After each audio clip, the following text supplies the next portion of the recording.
LeBron says his respect for the Nuggets is, quote, out of this world, close quote. Tone, do you respect the Nuggets enough to favor them in this series? No, I favor LeBron. I've sat here on this show a lot of times and said you don't go broke betting on LeBron. Okay, their season series was 3-1 L.A., and the one game Denver won. LeBron did not play in that game. I'm just going to say this to you, Mike. We can talk about the basketball part of it all you want. But I think that LeBron, in the year that Kobe Bryant died, I think LeBron has assumed the mantle of leadership of the Lakers, of the franchise, not just the team. He's put that on his shoulders. I think he's going to drive that team to win a championship, Mike. I really do. I think LeBron at this point in his career is concerned mainly with legacy. And if I think that, and it's occurred to me, it's occurred to him 20 times already. Yeah. So I do like the position the Lakers are in. There are basketball things we could talk about, starting actually with Anthony Davis, Tony, and what it is that his talent and size and his hunger to be in the finals and win, present, all of that. Sure, we can start with Anthony Davis. And I'm going to dovetail off what you said about LeBron.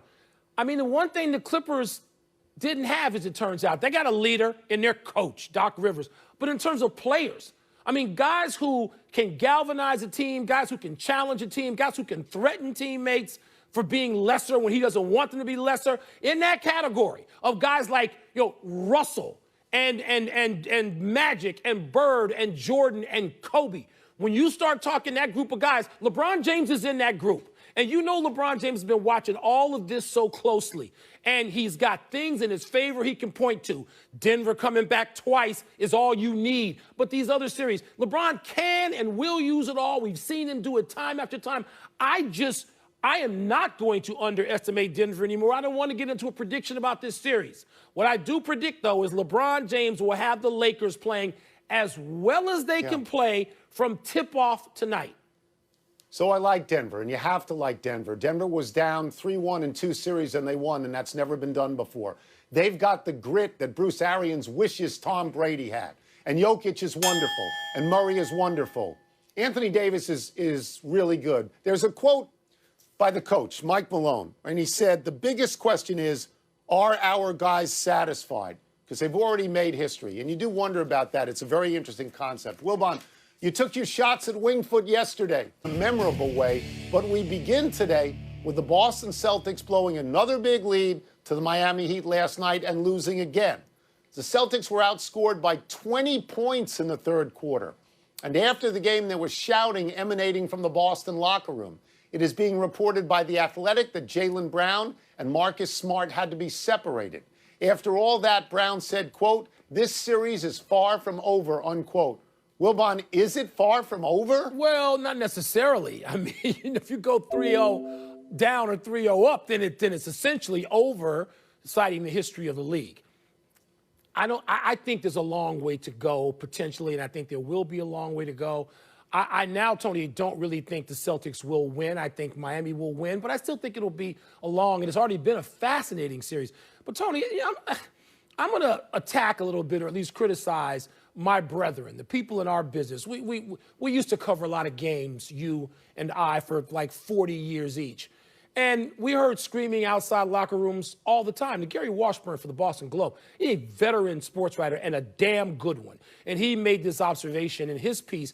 But I hear a lot of other people who never covered anything screaming about how, oh, this is crazy, and they were fighting, and there you could hear sounds. To me, if you lose these 2 games the Celtics lost, you ought to hear that. Anything less than that, they're not taking it seriously. I'd throw clubs and scream when I lose to you in a friendly golf match on a Saturday afternoon. They damn better be angry and upset with themselves and each other. And to say this is a big deal, that part of it, I don't get that, Tony. So I'm going to leave that aside, and I'm going to go back to the question, does it feel like it's over? It feels right now like it's 2 games from over, and I like Boston. And I've sat here and picked Boston. And I look at Miami, and they've got what it takes. They're a really quality team. Jimmy Butler makes big plays. Adebayo makes big plays. Goran Dragic makes big plays. Robinson and Hero make big shots. You watch these, you can lose. You can play pretty well and lose in 4 games if the other team plays better. Miami, you said this the other day, that Miami's good from the top down, and you're right. Pat Riley and Eric Spoelstra, and they got a team. Their coach plays a lot of different people. And you know what, Mike? They're ready to go in the game because they've played in all of these games. Yeah. I still like Boston. I'm not knocking Boston. I am saying to you that Miami looks better right now. Tony, I just mentioned this. I was trying to talk a friend, my friend Hans, off the ledge, Celtic fanatic. And I said, hey, Denver was 2 games down twice in the last 3 weeks. They came back to force game 7s and won. Also, Toronto was 2-0 down to Boston. They were within a possession, within a play, a single play from winning a 7-game series. So, no, 2-0 doesn't make a series over. You like your position when you're up 2, but it doesn't mean anything definitively. Let me suggest this. There's a lot more pressure on Boston than there is on Miami. And what Miami looks very good at is understanding, other than Jimmy Butler, everybody knows his role. Jimmy Butler can do everything because he's earned that. If Boston presses and tries to win 3 games in one night, they could be out of here. By the way, Jimmy Butler, real quickly, Jimmy Butler scored 14 points last night and, to me, was the best player on the floor. I mean, I know Goran Dragic, again, had the points necessary. But Jimmy Butler, Tony, the plays that need to be made, as you mentioned, he makes them all the time. It's great to watch him. He doesn't score 40 to do it or shoot step-back threes all night. Most everyone who played in the morning was over par, although Dustin Johnson was even. The highlight of the morning was your boo, Bryson DeChambeau, eagling number 9, his last hole to take the clubhouse lead at -3. What would you like to talk about?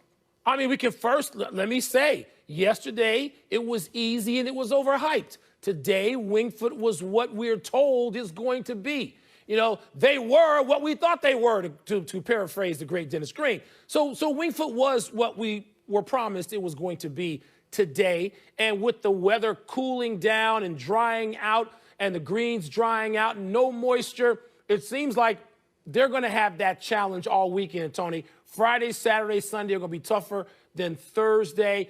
I'm just fascinated to see who can keep us calm.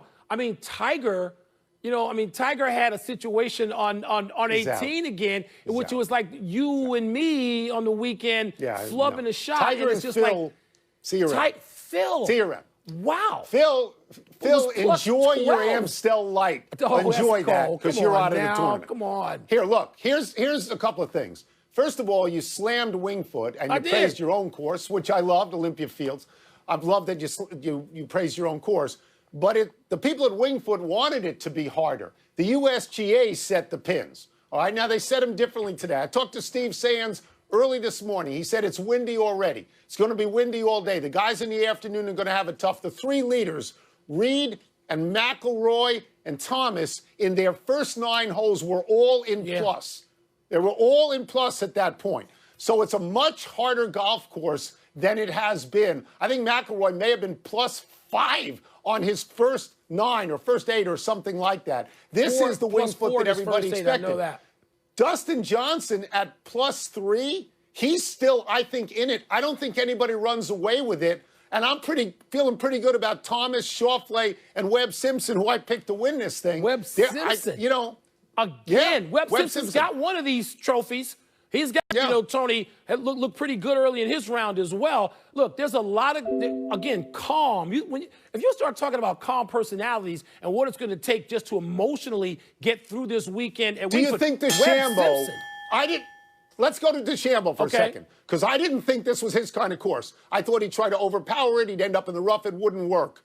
But it looks like he knows what he's doing. Well, can you see him winning? I don't know about winning. Tony, he's so strong, he's so big and strong that he can get out of that rough. I mean, he's swinging what amounts to an 8 iron every time and out of the rough. He is so big and strong now that he seems to be able to overpower the rough. If he can do that all weekend, he's going to be in a pretty good position. Let's take a break. Coming up, Baker Mayfield played well last night. And how should Joe Burrow feel about throwing 61 times? Burrow played last night? Oh, wow. Yeah. What's the word for how Josh Donaldson got himself ejected after hitting a home run?